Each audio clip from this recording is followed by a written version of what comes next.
Welcome back, my wonderful change makers, people that are up to just, you're working on life. And you're certainly not going to give up just because you haven't made it yet. You guys are the cavalry. Because the cavalry ain't coming, you're in. Welcome back to the Maturity Project. I'm your host, Chad Everett Broshears. I like to speak a lot from either things that I'm directly going through, or if I catch more than one conversation that's in the same topic or in the same context, what the other people are having or having with me. And one of them that came to mind this time, or one that's really obvious to me, is we have the way we measure our own life and the way that we measure what we think we should be going through is usually based off of somebody else's life and what they're going through. Where people say, it's not fair. Well, I often tell people, be grateful. Life isn't fair. Be grateful that it's opportunity that you have access to. That's a huge benefit. But how does that come about, right? Opportunity is always around you all the time, no matter what. It's just being able to identify it. You're only so many steps away from anybody on the planet. And it's actually not that many, right? They have the whole 7 steps, or I said 5 steps to Kevin Bacon, or 6 or 7, whatever it is. I could have clarified that prior to this, but I didn't know I was going to really use him as an example today in the conversation. So you really are that close to meeting just anybody. The thing is that you don't realize these opportunities are all around you because you're not conditioned to see them. You're conditioned to see whatever it is that's had your priority, your perspectives based off of a priority up until now. You have a way of controlling these things to an extent, right? And that's through maturing yourself. Like the Maturity Project gives you the ways of, gives you workability in areas that have been challenges previously. Gives you opportunity where you have thought you didn't have opportunity. Gives you a lot because you're developing yourself to be able to see future opportunities, to see what you're currently going through, and really break through. So opportunity is always around us. The thing is that if you had the same things other people have, you will not have almost certainly been conditioned to be able to, one, respect it, to have that honor necessary to have accumulated it, so the respect that comes with that, the depth of awareness on how to recreate that thing, or even the broad sense of awareness of how to recreate it because of the pattern that you have used successfully to get there. You can look back at it and say, hey, I get that. That's how that works. I can do it again. So it's actually a very good thing that you don't have everything other people do. You work towards that. You don't want to devalue it anyway. It's just given to you. It's a very good chance. You just be like, oh yeah, that thing that was given that. You can see this with people that have that live in families that are very generous to their children or to other people, in the way that, and I'm certain that you've had experience sitting there with somebody that says, hey, this is something that I was given, and you're like, wow, that's beautiful, or wow, that's valuable, or something precious, or really captivating about it, and you're like, oh, that's really nice. And they treat it as if it's really not that valuable or that important, or kind of, it's moving on quickly. It's like, whatever. I got this from my grandmother. And it's like, did you know how much that's worth? Do you understand the value of that thing? Worth is associated with value being whether or not somebody wants it or cherishes that thing, which means they'll pay you more for its basic economics. But we have people, because they're given something, they don't realize its value to other people because they don't have as much value for it. So if you had everything everyone else has, then you'd be in that situation. Like, I don't really value this thing that much because you didn't work for it. You don't have a value system associated with to cherish it, to take care of it, that kind of stuff. So it's often why we also give challenges to our children, in the sense of, if you want a puppy or a kitten or a pet, you have to show me that you're capable of taking care of it. You need to do these things in order to reassure it. Then you can increase that likelihood of getting it, so long as they They prove themselves. You get something to work towards. All right, I've gone on for quite a bit about why you won't have the conditioning necessary to recreate what other people have if you have not created it yourself. You won't have the same value systems associated with taking care of that thing or truly cherishing it or seeing its usefulness by having it. There's a lot that's involved in that, right? But the simplicity is that. Now, if you had the conditioning necessary to acquire it, let's say if you had the conditioning necessary to value it, then your ability to acquire it again has increased. Doesn't mean it's guaranteed, but it's increased. If you made it yourself and got it yourself, then you have now the ability to recreate it in the future, even if you have to go through a lot more trial and error. You might have had just a more fortunate opportunity at the time that you did, and you need to learn the pieces that were the fortune and make it that it's more feasible for you to recreate by you do this, you accomplish that, and you come up with the ability to acquire that thing. It's a pattern to be successful. So I'm sure that you've been around people, again, with that earlier example about somebody, it's like, oh, I got this from my grandmother or whoever, there's an inheritance or just given by somebody while they're still alive and just whatever, and they don't seem to value it. We also have the people that they have all kinds of things and they throw tantrums because they didn't get what they want, right? Kid's got a brand new BMW and the video game they wanted isn't available and they just throw a huge fit for it, or a girl or a boy that they liked doesn't like them back and they just act like absolute children because it's far below their age group. It's they haven't matured there. And that's part of the problem with giving people too much is it enables them to feel entitled. And from that feeling entitled comes all of the challenges that come with that, which is, typically a very fickle or shallow or superficial affect towards life, and it shows you that they don't really have fortitude and character to stay consistent, except unless your expectation for consistency is end up being so volatile and entitled or tantrum driven or whatever. So now the greater point of this video is not to overlay that too much more and to illustrate that too much more. This is more for be grateful for the hardships you're going through. Because the hardships that you're going through is developing you for the future that you have on its way, right? It gives you more access to the fortune, the wheel of fortune. You'll have more access to see opportunities as they show up. You'll have more confidence in acting upon those opportunities. You'll have more of a fortitude to deal with an opportunity whenever it is unsuccessful to continue to try. The hardest truths will give you some of the greatest answers that you need, some of the deepest insights that you truly do need in order to get where you want to go. The harder the truth, the harder the reality, the more beneficial it'll be in the process of developing you towards your goals. So keep that in mind when you're dealing with deeply challenging things. When you have something so incredibly challenging, it seems like it's the thing that could destroy you. That is going to make you stronger. Just stay in the gym, right? You stay in the gym of life's challenges. Because that's what it is. When you're in a challenge, you're in the gym, man. Stay in it. Don't leave. Keep getting your butt kicked. You're going to have new viewpoints and new insights. Oh, the harder the truth, the greater the growth.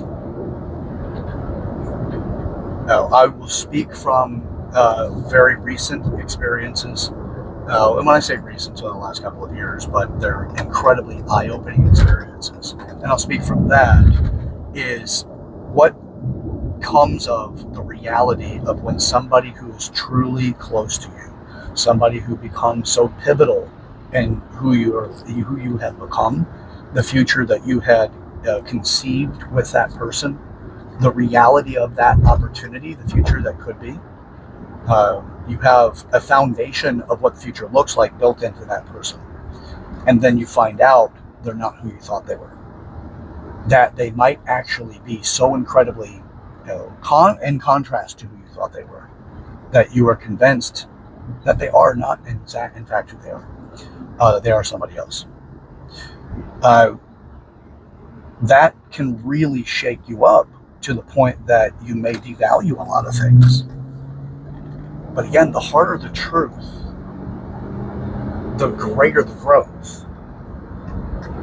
So now, with me in this particular situation, is the lessons that were there was like going into getting a college degree, but I'm talking like master's level, if not then the doctorates, because who knows what this actually is going to turn into as I continue to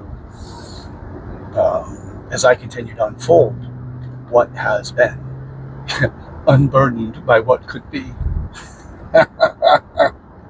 God, that is philosophical masturbation. Anyway, yes. So I just had that awareness recently, and it's absolutely fascinating to me to have that realization of it, right? Because it's like I do this work, I do the development stuff, but that's what it's coming from. Like whenever people are like, God, Chad, you really do have some deep insights, or man, that makes sense, or you're so smart. I'm highly curious. It's not that I'm smart necessarily. It's that I'm just incredibly curious. I have a very big heart. I'm willing to take on the hardships of life because I want to come from that to take it from that to teach it, to give deeper insights for other people so that you can potentially free yourself up of the muck.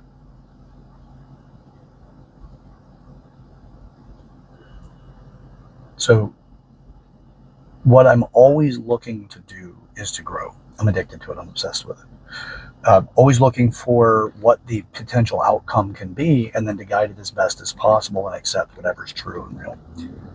So I don't fault the person that I'm speaking about in this realization. I realize people do what they do in order to survive. That's just the name of the game, right? We all want to survive, but it's not just about whether or not our heart beats. It's not just whether or not, we can draw breath, whether or not we can eat today. It's not all of that. It's also in the idea of who we are and its need to survive, often referred to as the ego. For me, I speak about the ego differently because a lot of people like to scapegoat it, which gives it some place to blame bad behavior, bad intentions, or whatever. And it takes away responsibility for the majority of people. The culpability of what you have done and the accountability to what that does for the future. No, don't offset with scapegoats. Always hold your own responsibility. I am incredibly responsible for the relationship I'm speaking about and the one that I'm speaking about. Very responsible for that one. And I don't fault this person in that way to say, oh, bad person, she's horrible, anything like that. It's just life, man. We make up our mind and we go through each one of the phases. We come up with whatever makes the best sense to us so that we can create the most ideal outcome. That's just the way this stuff works. It's life. It's how it works. So again, it's not a horrible thing. And that's one of the things that I caution people about. Be cautious to what you put on somebody else. Because, like they say, for every finger you point, there's 10 more pointing back at you. That's to show us that we're hypocrites. We are. I'm a hypocrite as well. I'm not a willing and intentional hypocrite. It's just you have to figure out where you are hypocritical based off of what you say, what you think, and what the actions are, the outcome of whatever it is that you're doing. And then you combine those and you go, oh, wow, I am being hypocritical here. But, it's a matter of understanding who you truly are. And that can be a real tough pill to swallow for a lot of us. So, yeah. So going through this, getting that realization, it can shake you up. And I would explain it like this for a lot of people, that it can feel like a snow globe, but somebody else has the snow globe and they're shaking it up, but that's your reality, is the snow globe. Now, you can say, this is a horrible experience, I don't ever want to go through it again. Or you can come to the conclusion that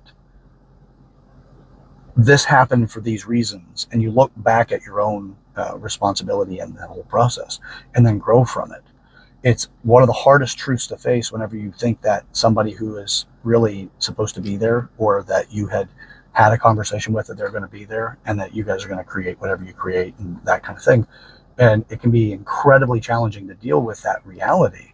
But again, the harder the truth, the greater the growth. So welcome it.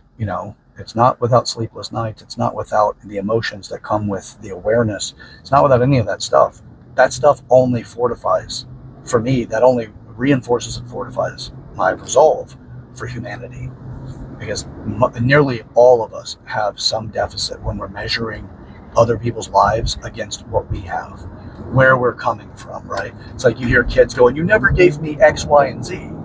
Well, who the hell told you were going to get X, Y, and Z?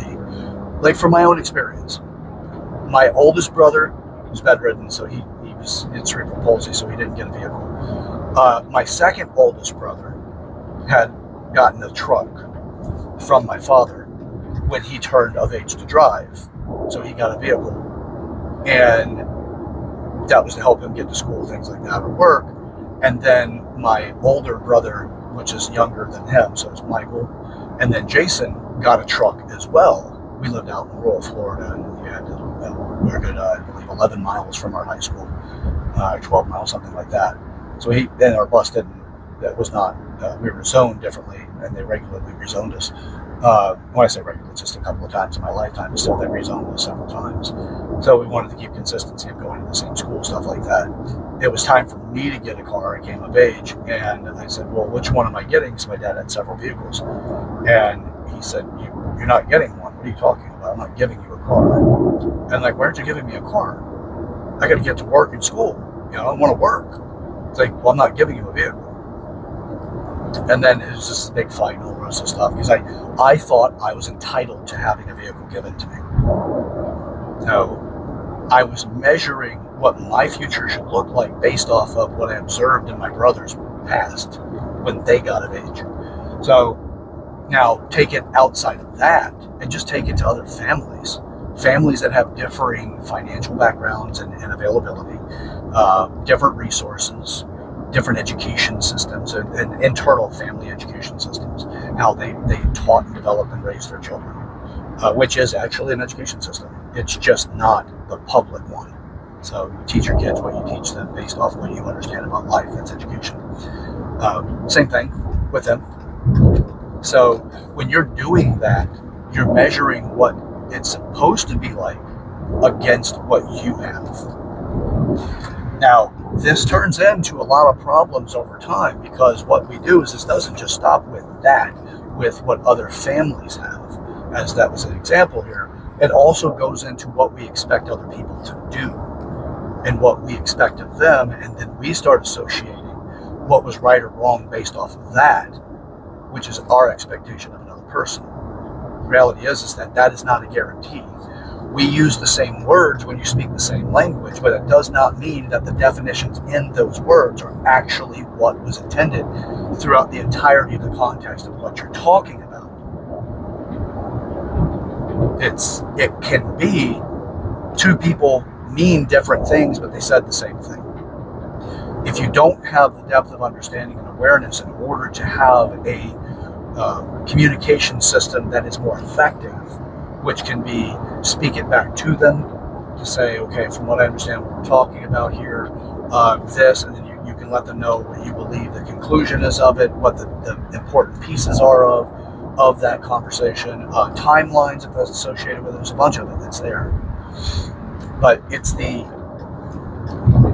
depth of what that means when you communicate with true intent. I really want to understand what you're saying to me.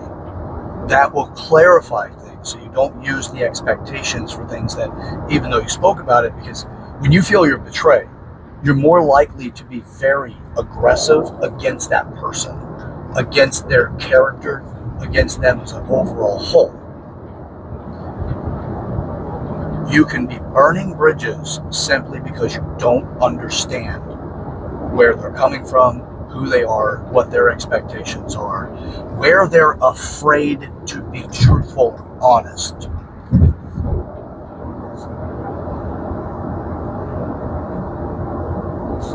So,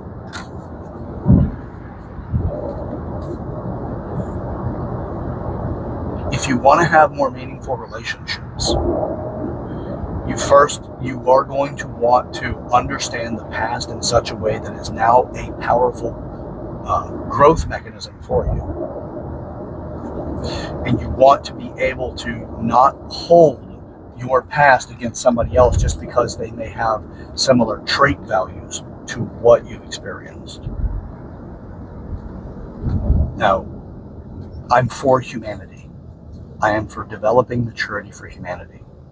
And I'm willing to take on this big game. Whether it happens in my lifetime or not is not what matters the most to me. Although obviously that matters a lot, because I'd like to see the fruits of my labor be born, right? And bear my life, you know. But at the same time, though, I'll share this with you for people that don't know, and very few people will know this, is that, but now with the video obviously embrace that. My great aunt on my mother's side is Elizabeth Barrett Browning. She's a poet that wrote How I Love Thee, Let Me Count the Ways. She was not realized in her lifetime of being anyone noteworthy that history would remember, anything like that, really. They were not famous poets. It was her and her husband who were both poets. But that's one of the things that they did. So I have that muse in my background, or at least family members that truly did do something with their life outside of just existing. And with that, to qualify it as something that affects humanity. Now, that effect on humanity can increase the endearment of how you feel towards another person, which love can build so much, right? Love can build a bridge where it never could have existed prior. But you have to be able to face the fear of pain and rejection, no matter how many times you felt it before. The thing is, you learn from your previous experiences. If you lock it away, you put it in Pandora's box. It will haunt you. It will haunt you. I don't care how strong you feel about your resolve against feeling or experiencing that thing again. You will open that box again. You will open Pandora's box again. But if all you know how to do with Pandora's box is to be a victim, that box will scare the hell out of you. The thing is do not face it as a victim. Learn how to be a champion in the face of Pandora's box. You will be better off. Actually, all of life will change. It's just how long will it take before you really notice it. But life will change. You've changed your wear. You've started to look at it differently. I have recently had somebody use, because one of my statements that people, whether it's famous or infamous, I'm known to say I am getting everything I deserve, because I truly am. I look at it that way. All hardship that I get, I am getting it because I deserve it. I am more consistent in recognizing that I am getting what I deserve from the hardships than I am to say it for the things that are the joys of success. I am so much more likely to talk about it the other way, which is my pain and my hardship is exactly what I deserve. Because I am not giving somebody else my responsibility. I'm not doing it. My responsibility, my growth. So you can get your ass kicked, but own it. It will start arming you with new skills. Guarantee it will. You will not have clarity at that moment, most likely, of what you're going to be armed with. Just don't set up avoidance. Quarantining is fine. If you're not familiar with that, go to my video on quarantining. How do you quarantine a situation and what types of, the benefits of quarantining relationships or situations. That does not mean avoid it. Every relationship you've ever had, even if it is a negative or an undesirable, you know the person. You have a flag waving in the air to tell you that they have a specific set of behaviors that you can observe that at whatever distance that you decide to give them, but you can observe it. Even if you don't see them again yourself, you'll know people that know them, and you can gain access to what they're up to, not because you want to feel that relationship's endearing values again, like you're trying to get back together with them, if that's a relationship like that. But you can get the awareness that, hey, if they have narcissistic traits, you can learn how to help create a defense against narcissistic traits. You're inoculating yourself, just like when you catch a virus, you get the virus, a cold or a flu or whatever, you get sick. Your immune system is designed to learn what that thing is, and then how to create the antibodies, to properly fight against that, the T cells and all that fun stuff, on how to defend yourself against that in the future.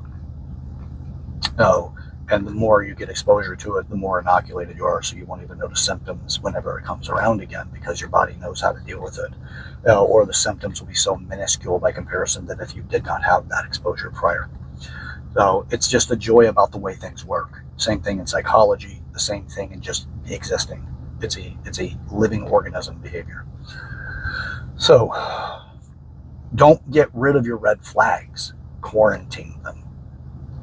So move your resources far enough away that it doesn't cause you harm, but enough that you still have an ability to observe and learn. I used the digestive tract as the example in the previous video. It's 80% good bacteria, 10% benign bacteria, 10% bad bacteria. You don't eradicate the bad bacteria because it's helping you code your immune system. If you got rid of it, your immune system wouldn't know what to do when that bacteria would show up, and it could actually overwhelm your system and cause you ill health or worse.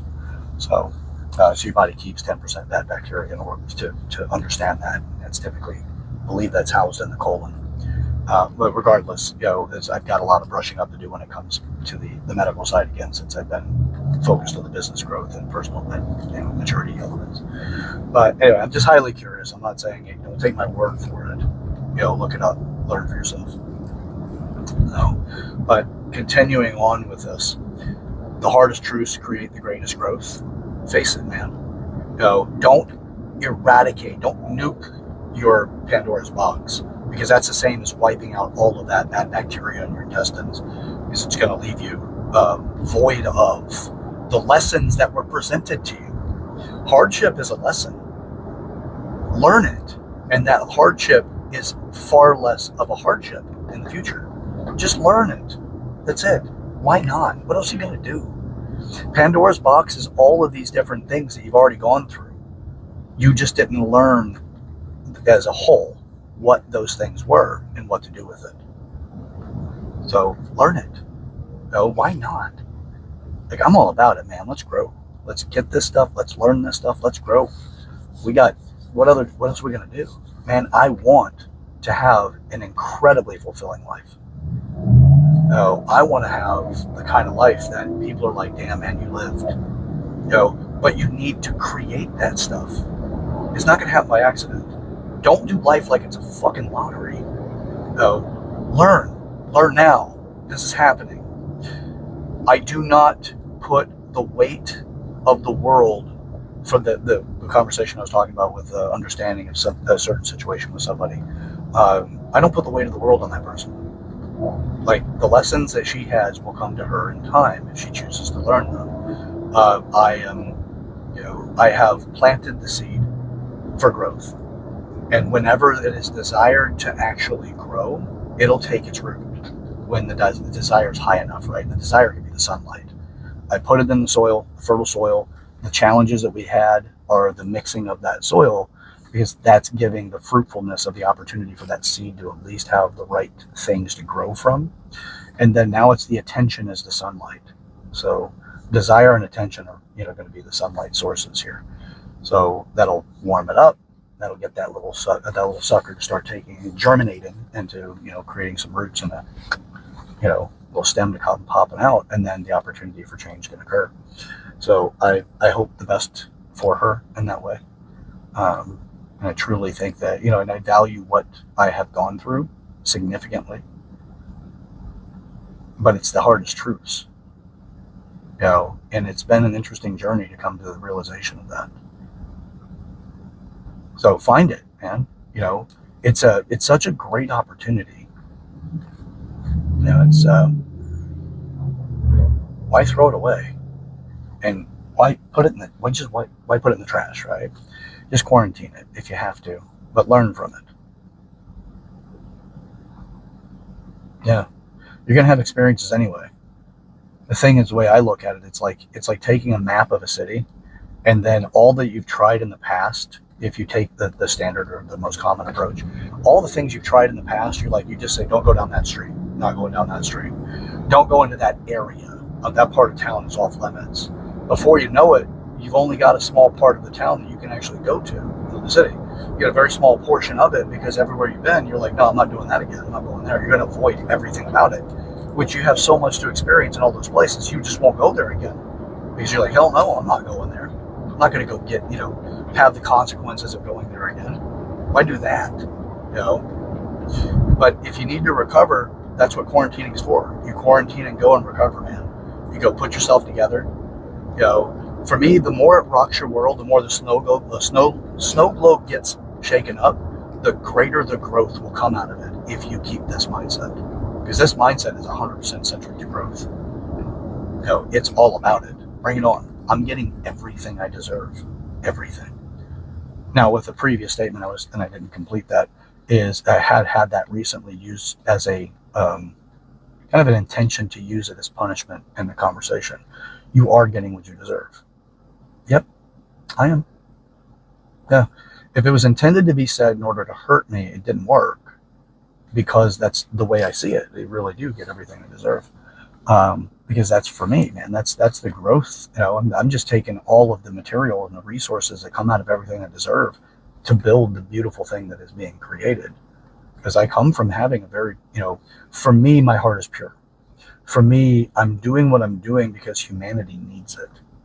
And I'm taking on these big challenges because somebody's got to. And I would rather that the purest of my heart be on the throne of my success and not to let other people damage it along the way. Because yeah, it hurts, but you know what? Your heart gets exercised. It's not calloused because you don't want to keep it all out. I've lived that way too. I'm just, every time you get that emotional attachment, and it doesn't have to be the intimate love, like, man, wife, that kind of thing. It's just having somebody else involved in your life in such a way that you have degrees of expectations, even potentially dependence on them because they're promising to be someplace with you or for you or whatever. And then it's just, it's like telling somebody you're going to meet them at the airport to pick you up because you're getting in on your flight. They're not there. It has that level of disappointment. You're like, now what do? I got to figure this crap out, man. I wasn't prepared for that. We had talked about it up to this point. I would have planned something different with somebody else. If I knew you weren't going to follow through. That's the level of, okay, I just got to pivot. That's all it is. So, anyway. All right, well, that's it. This is not an episode or a video to call anybody out or anything like that. This is just how can I learn from and create something great out of more challenges. So why not do it, though? I want the best for everybody. I really do. But sometimes you really do have to just understand that the worst could be what's being demonstrated. But don't make that mean that is who they are as a whole. For me, it's like, I'll give you this and then I'll stop the episode here and I'll give this as the closing thoughts. But for me, there are two types of people. There are the people that are born to be a certain way, and there's people that are nurtured to be a certain way. When you're dealing with the antisocial personality traits, there are people that are born genetically, they just have a higher likelihood of that. But here's the thing. People that are born with that in that way of being can learn that those things can be harmful. Therefore, nurturing has developed them into being a better person for society because they were nurtured into being a better person because those traits were identified at a young enough age that nurturing would be effective and supportive and, really changing the trajectory of that life. And then you have people that are nurtured to be that way. Now, for me, that's the one that can be really, it's not just disheartening, it's painful, because you have perfectly normal situations. Genetically, they're aligned to just be whatever. They're not predisposed to being that type of person with the antisocial personality disorders. They don't have those traits, but they're conditioned into it. A large part of what I'm doing has to do with people being nurtured into those behaviors. Like the famous narcissists and all that. We've become, goddamn, as a society, social media has turned us into some of the I guess you can call them midwits. They're not dumb. I forgot what it's called. There's a condition. It's where the smart lose the confidence and they don't want to say something to people that are truly intelligent because they realize they don't know enough to say something about it. And then there are the people that don't know what the hell they're talking about, and their confidence is much higher. Dunning-Kruger, damn it, forgot the effect. Dunning-Kruger effect, I think, or something like that. I'm not saying it right. But yeah, that's look that one up, and probably I'll put it in the show notes to look up Dunning-Kruger effect. Kruger. Anyway, we just have so many people that are doing that, so now they're going around labeling everybody narcissists. There's a reason why there's more people talking about that now than before, and that's not just because we have so many people that go through the psychology and university. No, it's also because social media has a lot of the positive movement, the good vibes only, love is my religion, remove toxic people, optimism, toxic, just remove them, those things. A lot of this is coming from that. And the problem is when somebody gets labeled something like a narcissist, other people become cautious of that person. In such a way, they may abandon them. It's not uncommon to be abandoned in that scenario. It seems to happen more often than not, because reputations will definitely travel. So, but anyway, to the nurture versus nature aspects of the antisocial personality disorders. Again, I'm not a doctor. That's not what I do with this at all. I'm not a counselor, anything. I'm just an incredibly curious person. And I like to share the way that the world occurs to me, and the way that it really brings it not just comfort, but opportunity, growth, and development. That's my passion, is to share that, is to do what I can to try to reverse some of the nurturing that created these problems for people. People that are in that narcissistic category, which is anti-personality or antisocial personality disorder, has 4 types in it, if you will. You have the narcissist, you have the sociopath, psychopaths, and Machiavellians. So my thing is that social media is conditioning us to be more and more selfish, more and more narcissistic. It's conditioning us to label people with that term. But when I hear it, I usually look to who's making the claim, not who the claim is being made about. Although I don't take that out of the equation. I just look at it and go, okay, well, usually it's whoever's casting the stone probably should be hit by the first. Or pointing a finger, 10 more pointing back at you, or whatever. We don't have to have this in our life.